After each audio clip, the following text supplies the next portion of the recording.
والصلاة والسلام على أشرف الأنبياء والمرسلين سيدنا ونبينا ومولانا محمد وعلى آله وصحبه وسلم. Alhamdulillah. It's amazing to have you guys all back. This is like a really great gathering. I'm so excited to see you all. I hope you're excited to see each other. It's really, really nice to see people I haven't seen for a long, long time, maybe since the day you graduated for some of you. And some of you I see all together too often. But, mashallah, it's amazing to have you all back. Thank you for responding to the call and coming out on a busy weekend. I know it's Labor Day weekend. And I know there are a ton of people who reached out to me and said they would love to be here, but they can't. So, Hamzah. Oh my God. We back in school? Alright. So I got a call from Dina on Thursday after I sent that MailChimp email. I don't know if you guys get a MailChimp email? That was me. Oh, what? I'm actually not on there. Yeah. Last year's class isn't. Anyway, apparently I made a horrible mistake in the email because I mentioned that there would be a presentation, and she said no one would have come tonight if they heard that there was a presentation. So I apologize that, and I want to assure you that I'm not going to give you a big long speech. Okay, I'm trying not to be too long-winded, and I'll try to keep it short and full story about how I came to be here tonight. I think some of you probably know some parts of the story, but maybe you don't know the whole thing. So I used to teach at FAY, which is America's oldest junior boarding school, and I was having a hard time. And I was feeling really restless to change. And the thing which finally pushed me over the edge and told me that I had to leave was when they prevented me from going to Jummah.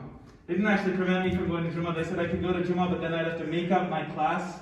I was going to miss like 10 minutes of my class in order to pray Jummah. And they said, instead, you have to make up that class on Sunday night. So I was thinking my students, because they have a Muslim teacher who wants to pray Jummah, are now going to have to go to class on Sunday night, which you guys are mostly students. You wouldn't like that very much, right? It doesn't seem fair. Anyway, I made a decision at that point that I can't work there anymore. I need to do something different, and I asked Allah, right? And that's usually it takes something like that to happen for us to actually ask Allah, even though that's what we should be doing all the time. So I asked Allah to show me the way and give me guidance. I asked for istikhara, that sort of thing. And so I went to Jummah in Framingham, with this in mind, restless for change and wanting to see what was next. And when I got there, I met Brother Mujib, right? Allah yarhamah. So Brother Mujib, for those of you who don't know, is one of the founders of the school, one of the members of our board of trustees, and of course he is no longer with us. He was taken by COVID in December of last year, and he was an amazing man, Mujib. I've known him since I first became Muslim. Probably even when I was still in high school, I probably knew him, but certainly when I was at Harvard in the late 90s, I used to see him in Boston, at the masjid, every day. Big, smiling, jovial brother. I think you guys who know him know what I'm talking about. So, Brother Mujib, in addition to all his qualities, he was a shrewd businessman, right? He was a gifted builder, right? And in fact, where we're sitting right now, one of the reasons I wanted to give this talk inside the masjid instead of out there is because this is a building that Brother Mujib helped to build. Okay? Brother Mujib, it was his vision, and obviously with the help of lots and lots of other people, but it was his vision and his know-how that allows us to have this beautiful building that we have now. So this was, can you go to the first slide? So this is a picture from 2003. Okay, you might see some familiar faces there. See anyone you recognize? No. Alright. And Sister Nanda. I actually don't know who everyone is, but I do see myself there. I see Sister Suhair in front of me. I see some other people, some of whom may still be here. So, alright. So this is a picture from when I first worked at what is now Al-Noor Academy, was then the Islamic Academy of New England. Okay, so I came here in 2003. It was a couple years after I graduated. didn't really know what I was doing with my life. There's a maternity leave position, and I said, hey, why don't I go and work at Islamic Academy of New England? What could be better? Right? Well, it turns out a lot of things could be better, because Islamic schools, as you know, are not very well organized, right? They're not, Hamzah, we've come a long way, but even now, still, they're very, very difficult places, to work. And anyway, when I was there in 2003, I realized that I had to, if I wanted to become a great teacher, and I wanted to someday, really put my stamp on an institution, I couldn't stay in that institution. I had to go out and I had to learn from, places that already knew how to do it. So I eventually left there, and it was a long, circuitous route, but eventually I ended up at Fay, right? I ended up at Fay until that day in the masjid when I had had enough of that. And I realized I had to come back, right? And come back here, and that's when I met most of you. Most of you guys are here. There are only a few faces that I'm seeing here from prior to my time. Almost everyone who I see here is since I came here in 2013. So, can we go to the next slide? I forget what the next slide is. So, this is a picture that I desperately tried so hard to find pictures of Al-Noor during the renovation, pre-renovation. This is the best I could come up with. So, the writing says, this stately church was dedicated by St. Mary's in September of 1915 and served until the parish outgrew it in 1965. It was then used as a religious education center for 2 decades, but has sat idle since its closure in 1986.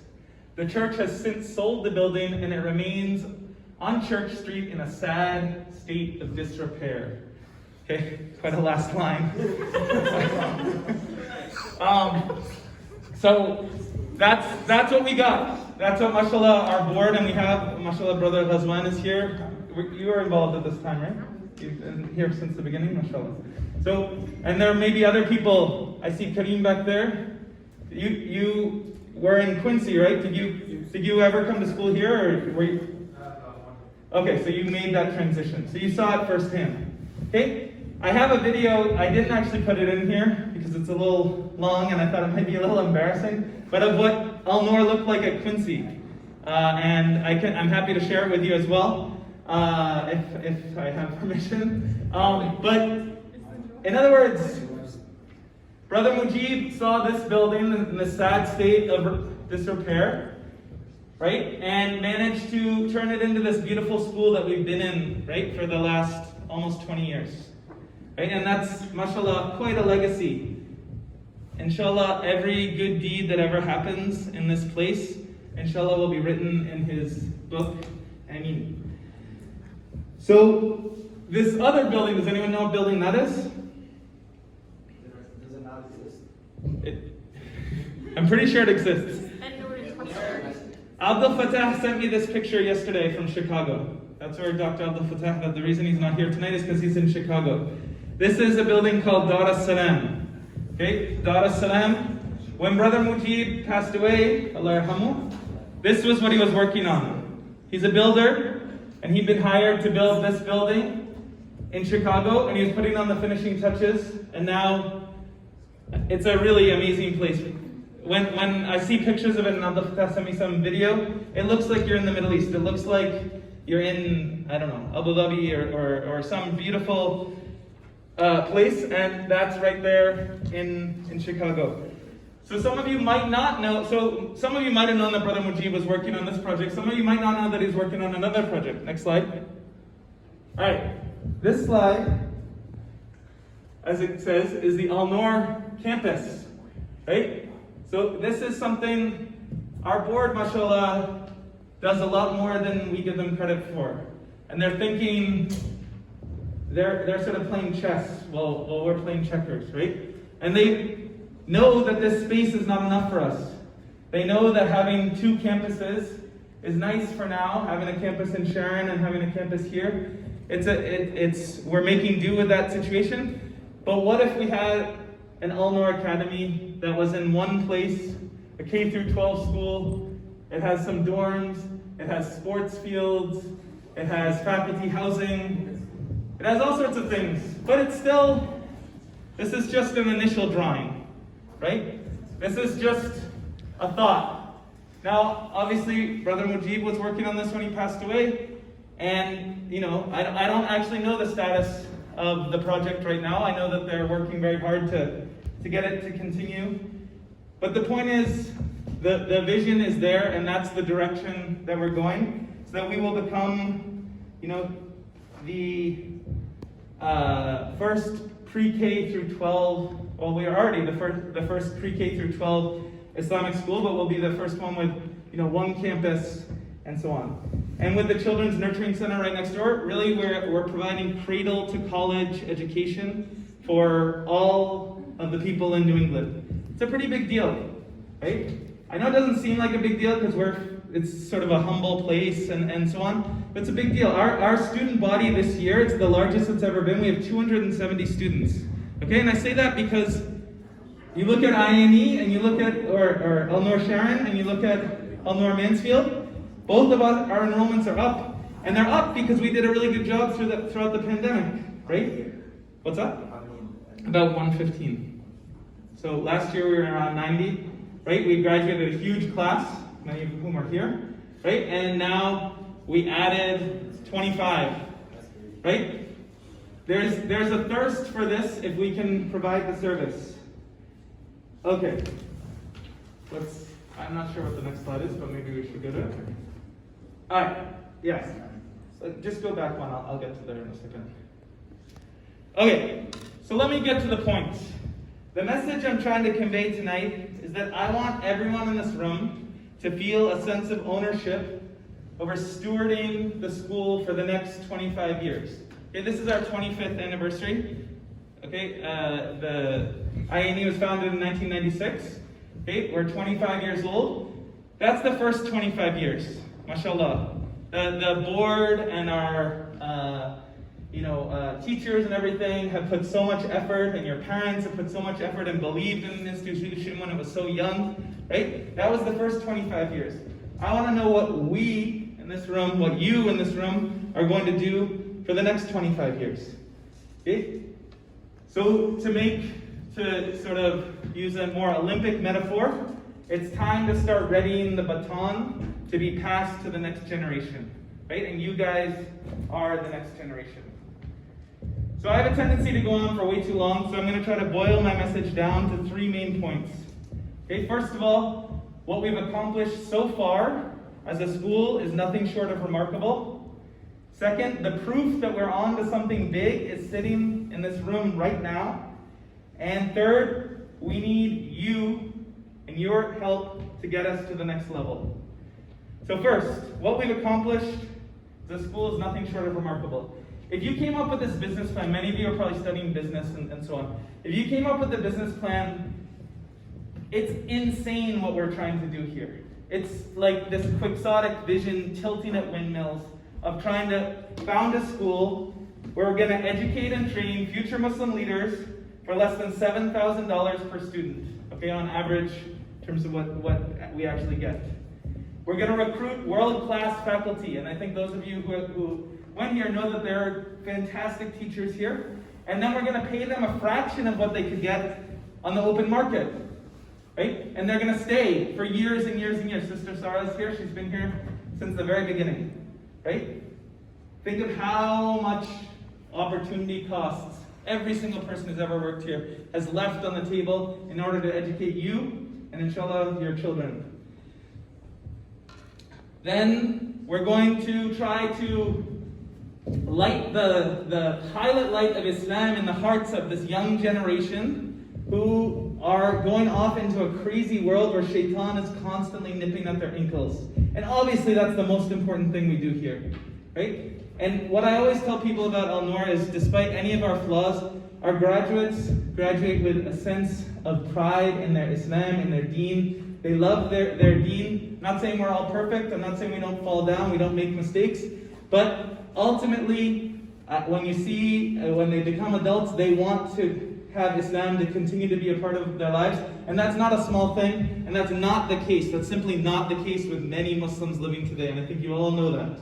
You've all been in college. You all have Muslim friends for whom Islam is just a culture, or it's just, something that they've largely forgotten. Let's look at this in terms of funding. Okay? So as I said, our tuition maxes out at about, I think now it's $8,750. But between scholarships and spillage, in other words, people who don't pay their bills, we're probably, I don't have the exact number, but I would say it's less than $7,000. Well, let's say $7,000. So let's look at public school funding. This is where we go to that next slide. All right, so this is a slide about public school funding. Okay, so you see the different colors. The New York, which is in blue, you can see, this is how much they get per student. $23.3 thousand per student. Okay, we get 7,000. Right? Massachusetts, can't see that well, but I think it's 18,000. Maine, just seems like they wouldn't have this much. They're getting 15,000. Okay, the only state that is anywhere close to what we do is Oklahoma. I'm not saying anything bad about Oklahoma. Utah, I don't know what's going on there. That's probably the Mormons, honestly. They're probably subsidizing it.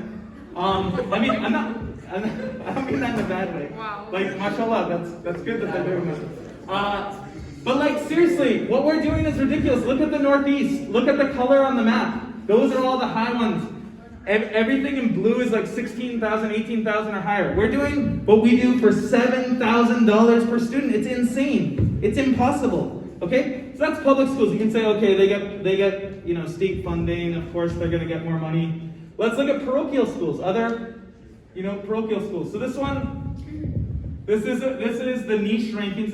This data is a little bit out of date, but this is niche rankings. Okay, so the higher you are on the list, the higher you are on the niche rankings.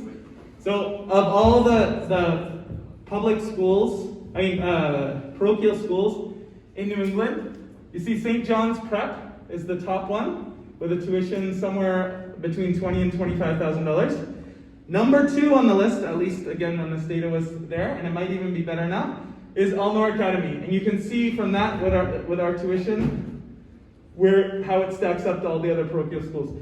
So we are by far dramatically different and lower than all the other parochial schools, all the other Jewish schools, all the other Christian schools. Okay? And yet we're still achieving these crazy results. All right, what about private schools? Let's think about private schools. Right? Private schools. Okay. Note that giant column over there? What it says below there, if you can't see, is $40,000 to $50,000. Okay? That's what private schools cost. That's what FAE cost. International students at FAE were paying $65,000. So I left a school where the kids had to pay $65,000 to come to a school where we had to beg parents to pay $7,000. Right? And understandably, the level of resources that we have is less. And yet, despite all that, can you go to the next slide? Despite all that, when you look at certain metrics, like our college placement, right, we are doing incredibly well. We are doing much, much better by almost any standard than all of our peer schools. The only schools that do better than us in terms of college placement are private schools, which are again charging $50,000 a student. And even then, we're comparable. I mean, this is really remarkable stuff that I'm saying. I hope it's hitting home. So to put it in simple terms, what we're doing is we're seeking private school outcomes for less than half of the public school funding model. Okay? And we've managed to do this, right? But it can't be sustained. It's not a sustainable model. We had to do this based on the sacrifice, the barakah discount that all the teachers take. And honestly, it's not even fair for you, the students, right? You know your experience at Al-Noor wasn't as great as it could be. You know you want an athletics program, right? Wouldn't that have been nice to have Al-Noor jerseys and play other teams in soccer and basketball and any other sport you can think of? That would be really nice, right? We need to be better. We need to hold ourselves to higher standards, and we need to aim higher. We have to not be complacent. So I don't have a statistic exactly for this yet, but I would say that it's not an exaggeration to say that on a dollar-by-dollar basis, in terms of what you guys put in and what you get out, at least in terms of college stuff, that we are probably the best deal, at least in America. And I don't like to use hyperbole a lot, but I really think that's a difficult statement to argue with, unless there's some other school that's crazy like us out there. Alright, so this is the second point I wanted to make tonight. Try to go to the next slide, I can't remember what it is. Oh no, don't go back. Go back. I think I just talked at this point. So the second point I want to make tonight is that what we have in this room is also remarkable. If Al-Noor is a tree, then you all sitting here are the fruit of that tree, right? You are the fruit. The whole reason this school exists is to produce the people sitting in this room right now. And we've always used this metaphor that Al-Noor is a family, and we really are a family, right? We really are a family. We are brothers and sisters in Islam, first and foremost. And that's what makes this school amazing. And the reason we're able to achieve what we've achieved with this $7,000, what do we do? What's the secret? Our competitive advantage and the secret of our success, it's been staring at us in the face all this time. The secret is Islam. Right? This is the secret. We're not dealing with we're dealing with metaphysical things here. Allah subhanahu wa ta'ala's aid is coming to us, is helping us. The only reason we've been able to achieve what we've been able to achieve is from the nusra of Allah subhanahu wa ta'ala. Right? And we have amazing human capital. There are amazing teachers in the school. Brother Sufyan, who I really wish were here, is an incredible educator. Okay, people should one of you should write a book about Brother Sufyan. He's an amazing person and an amazing teacher, and he's devoted his entire life to this, leaving countless opportunities on the table. Okay, but now Brother Sufyan's tired. Brother Sufyan is tired. He did not take a single day off the summer. You know why our enrollment's up this year? Because Brother Sufyan answers every single phone call that comes in for the whole summer. When there's a leak, who fixes it? Brother Sufyan has to call and get it fixed, right? It's not sustainable. I don't know how he does it. I don't know how he does all that he does. Balance the budget, pay the bills, teach the classes, teach so much. It's crazy, and I don't think there's almost anyone else who could do what he does, and it's just, it's remarkable. Anyway, if there were ever any doubt that Al-Noor is more than just a building, then we only need to look at these past 18 months when the school pivoted over the course of one weekend and we went to a fully online Islamic school, right? One weekend we had to prepare. Public schools, these private schools with their $50,000 tuition, they struggled so much to figure out what is the model. We switched in a weekend, and of course it's not perfect, but it was a pretty good model. Actually, I would say last year was probably my best year at Al-Noor. Okay? Last year was probably my favorite and best year at Al-Noor, because it was the first time I had any chance to breathe. It's the first time I could think about things other than school while I was theoretically working. And that's exactly what you need. You need to have that chance to breathe. You need to be able to look at things from a different perspective. And I think we've all gone through that in one way or another. We've all gone through this pandemic, right? And now we thought we came out of the pandemic, but then, Delta's back and sort of in the middle of it. And we're all, looking for something. So Al-Noor is this amazing vehicle for us to put our stamp on this country. And you guys are what makes it all worth it. Your children are, inshallah, when you have them, our future students. Some of you, I know Kareem has his children in the school already. You are our future board members, okay? There are future board members sitting in this room right now, right? More than that, you know the school better than anyone else, okay? You know the school better than anyone else. And despite all the successes and all the positivity that I've just put there, I'd be remiss if I didn't acknowledge, okay, the elephant in the room, that we definitely have some blind spots at this school. We have not been the best school for all of our community. We've missed some opportunities. We didn't get to everybody. Okay, we lost some people along the way. We didn't fulfill every student's dream. And some of your peers, understandably and completely justifiably, do not have warm and fuzzy feelings about this building and this place. Okay, that's true. We know that's true. Being black at Al-Noor, I don't think is an easy thing to be.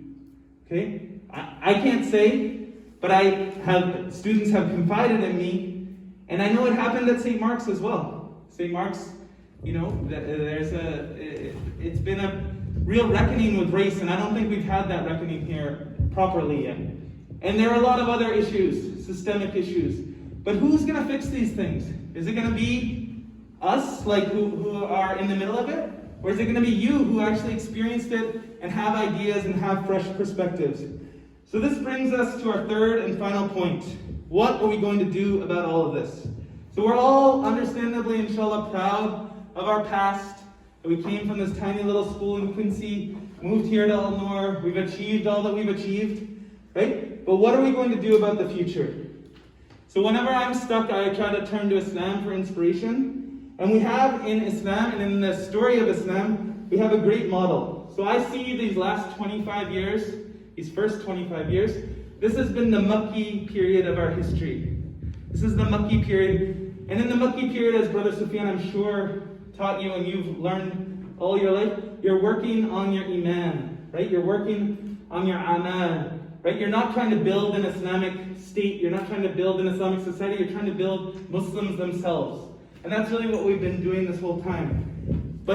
So this is like the Dar al-Arqam, right? If you know your Islamic history, that this is the place where they used to gather when they were in Makkah, when they were an oppressed minority, right? But it's time, and as we think about moving to this new campus, it's time for us to make hijrah, right? To make hijrah from here and from Sharon. We make hijrah to a new campus and a new place where we can establish our Madani campus and we can establish our Madani model, where we establish this school in a way that will be like those schools. Not necessarily in the tuition, but in terms of the outcome, in terms of the athletics programs, in terms of all the things, all the resources that we so sorely lack.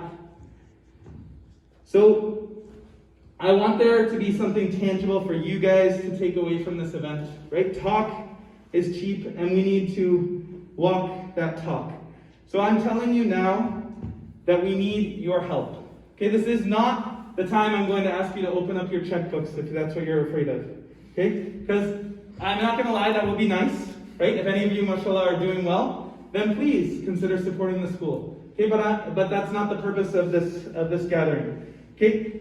But even if you are not quite at the point where you can help the school financially, there are so many other ways to help. So last year we went through our NIAS reaccreditation, which I think some of you guys were a part of, and they commended us on all sorts of things about the school. They talked about how dedicated we were to our mission, how the retention of our faculty is nothing short of remarkable, that we have people who have been working here for 20 years, and the institutional wisdom inside this place is unbelievable. They talked about our dual program as being an amazing model that other schools could learn from, that you gave an under-resourced school amazing opportunities by letting your students out into the real world while they're still in high school and go through the dual program. And of course they looked at our college results and were very impressed by that.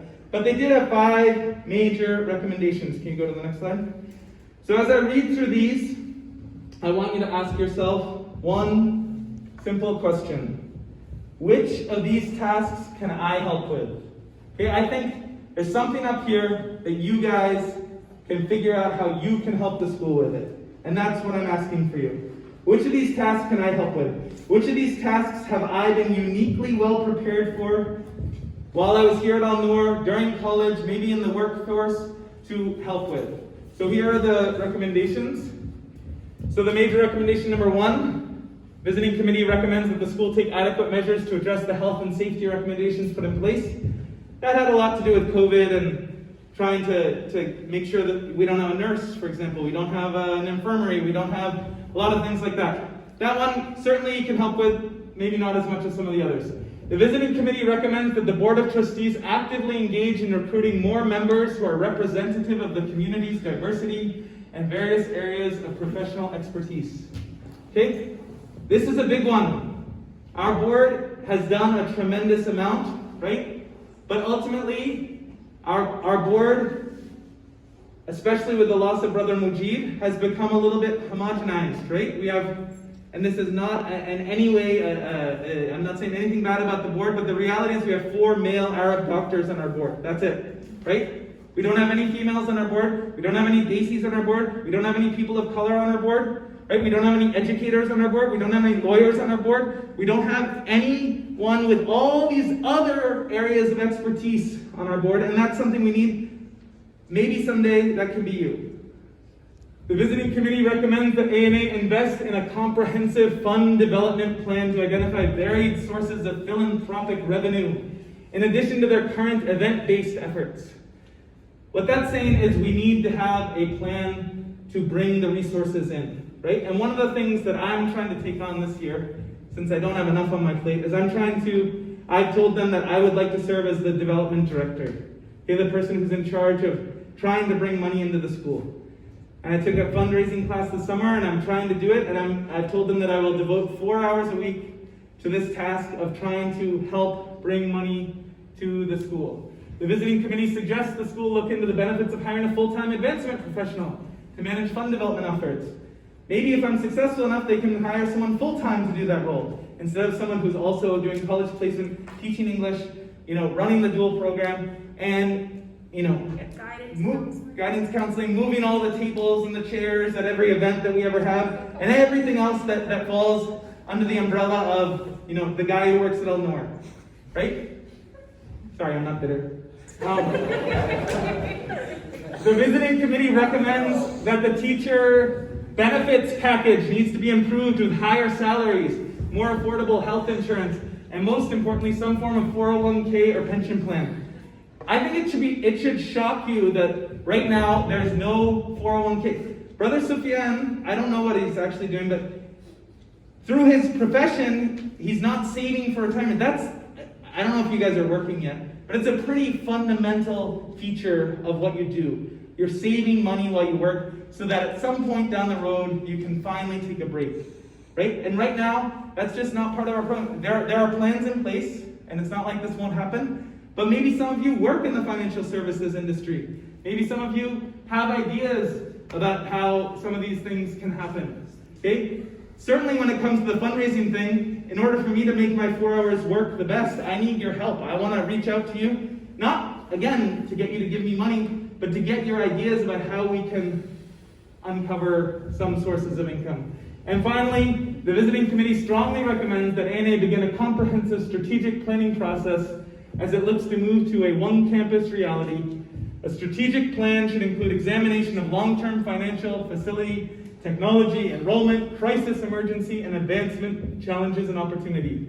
Okay? So in other words, we need to come up with a strategic plan. And who's better to help with that strategic plan than the people who know the school the best, namely our alumni.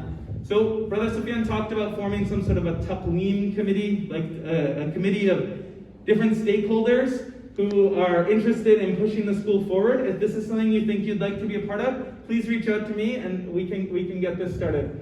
And all these other things, okay, any ideas that you have, I'm all ears, right?